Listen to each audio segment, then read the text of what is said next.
What's up, everybody? Reed Wallach here, co-host of Stack in the Box College Football and senior editor over at SI Betting, joined here today by Shaun Alexander, SEC Player of the Year in 1999, here to talk about the Shaun Alexander Freshman of the Year. The Hot 37 candidates just dropped. Shaun, how's it going, man? Thanks for taking time.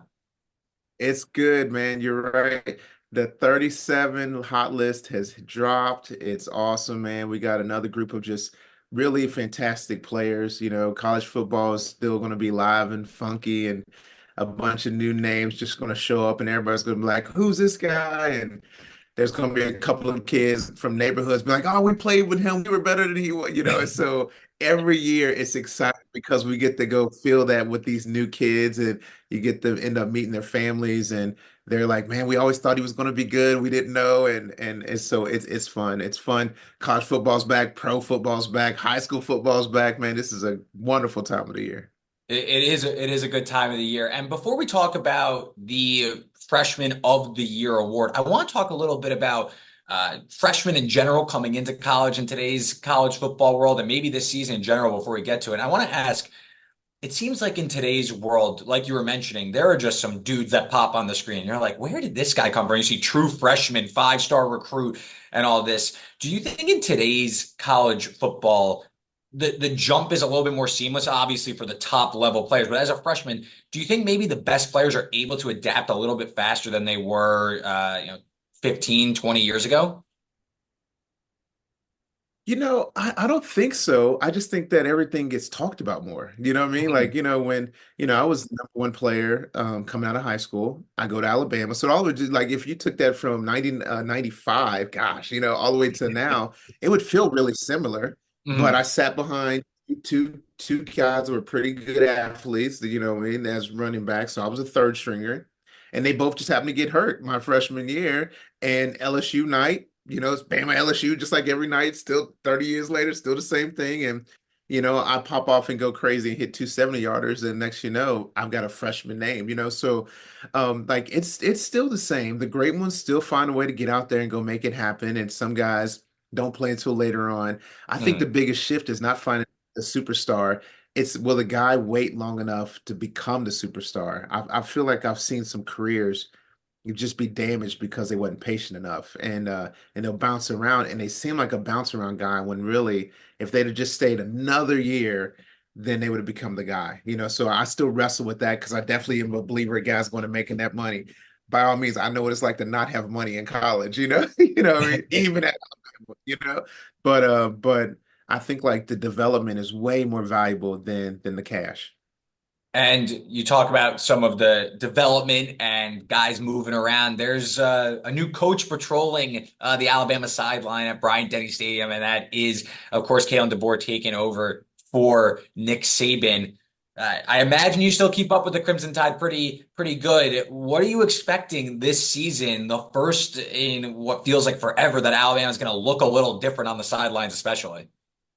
Yeah, yeah. You know what? Alabama's still Alabama. I think it's just that this generation doesn't know that we already had like 12, 13 national championships before before Saban got there. So now we just got a bunch more. And so there is no decade, where people just be like, "Well, was Alabama the good the decade?" Yeah, the answer is yes. Like we've been good since like eight something, you know what I mean? And so we're gonna still be Alabama. We're gonna recruit well, we're gonna get great talent. I think that Alabama did a great job by hiring Coach DeBoer because when you have an iconic coach like Nick Saban, you want to get somebody that knows how to win, but does it in a totally different way. And so, Saban was strong defense, Coach DeBoer is strong Mm. offense. Saban like no music. This is all work. DeBoer's got music blasting. Those guys are running up and down the field, and we always joke. Coach Saban uses four-letter words. Coach DeBoer doesn't use four-letter words. It's like hey, but what's the similarity? They both know how to win, and they both going to have a wealth of resources, talent, people that come and help, people that believe in the program. And I think that both cases we're going to turn on to be winning. I don't think that you ever would say that somebody's going to be just as good as Coach Saban, but Mm. then people say about Bear Bryant. You know what I mean? He had six national championships too. So we're used to this, you know what I mean, at Alabama. It's just always fresh whenever an icon leaves. But Coach DeBoer is a great pick for us. The guys love him. The guys that are there now are so glad they stayed. The recruiting class coming in, I hear, is going to be just amazing for this year and next year. So, we like where we are. Yeah, and we're sticking with the changes because you could argue this is like the most transformational college football season we've seen in some time here with the new leagues, obviously the SEC and Big Ten picking up some high leverage, high marquee teams, the expansion of the playoff. There's helmet communications now to two players on each team. There's a lot going on here, Shaun. What are you most excited to see this season? Doesn't have to be a team or a player, but more just a macro college football change this season you're excited to see. I always liked the headset idea. I didn't really like the signs and all that. I thought that was a little too much. You know what I mean? Mhm. So I go by there. So I think that's great for football. Um, I'm one of those guys that wasn't really feeling the playoff system. You know what I mean? I Yeah. wasn't, but I'm excited that it's. You know what I mean? I'm like, no, no, no, yes, yes. Let's let's go do this. So if it's here, let's jump all the way in with it. So I'm excited to see just great teams and who's going to match it. And I'm one of those kids. I'm from Kentucky originally, so I love the basketball and who's in and all the upsets and things like that. Mhm. Like that. I actually do like the NIL. Like I was saying before, I hope the guys and the whole schools and the leagues and everybody helps the kids be able to manage the money and then be healthy enough mentally and emotionally to spend it correctly. And so I've Mhm. been with some programs to kind of help do that. I'm like everybody's uncle, everybody's mentor. You know what I mean? And so I believe in doing that well, but making the money, yes, but being able to hold it correctly is a bigger issue for me. Yeah, it's like the historian of the game doesn't necessarily want this 12 team playoff, but then when you're presented with some high leverage games around Christmas in college football, you're like, all right, we'll take the games. Don't worry about it. We're okay with that. 100%. 100%. Yeah. We're gonna keep that up. So, Sean, I'm going to put you on the spot. I have an idea of who you're going to choose, but I need a national championship game pick and then who wins that game. I have an idea of who you're going to pick, but let's see how objective you decide to be here with this prediction. Well, I I think Georgia's really good. But I know Georgia's only beat Bama like once in the last 4 times, so they're gonna Mhm. not. So it's not gonna be Georgia. I think Oregon's really good. Um, I think uh, I think Texas has a shot, but I'm gonna lean Bama versus Oregon, which who's gonna win that. Roll Tide, I imagine. Roll Tide, Oh, right? God, again, you know what I mean? New coach, same story. So now let's talk though about your freshman of the year, Shaun Alexander, freshman of the year. The four aspects of winning: talent, character, ambassador, and legend, with some NFL upside. So I was looking through the hot 37 candidates list, and I see two Alabama players that made the list in Xavier Brown and Ryan Williams. Let's hear a little bit about them with the connection with them, and then maybe a little bit more about your award. Well, what I do with the Hot 37 list is I I learn a little bit about all of them, but I try to stay away from all the relationships Mhm. until after they're moving so that I don't end up having a biased pick with the Maxwell football family. I believe that our the way that we pick it is one of the most purest and funnest ways to do it. You know what I mean? We turn on the film, they got talent.